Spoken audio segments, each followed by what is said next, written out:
I'm Kevin, this is the Project Cave. Thanks for stopping by. I have a quick preview of a couple upcoming projects. You hear that? That is the sound of a little bucket of fun. Okay, the other day I stopped by a secondhand store and I found an old Craftsman 113, 113, a nice 10-inch table saw that's in decent shape.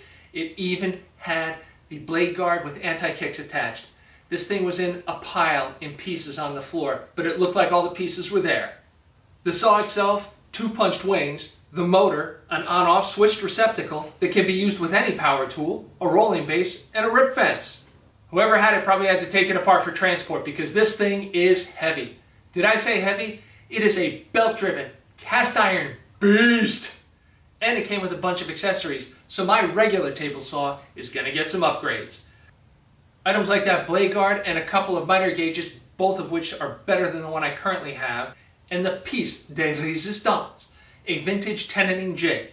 This appears to be an old Delta Rockwell 1172 Tenoning Jig, and it is in good shape. It looks like it has the original paint and the original wooden handle. This thing was probably manufactured when my dad was a young boy.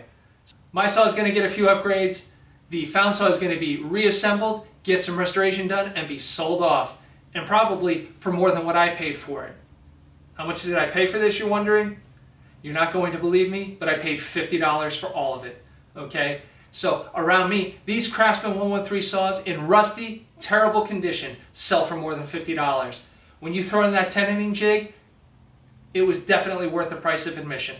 We've got all this great stuff. It's time to put it back together and bring it back to life.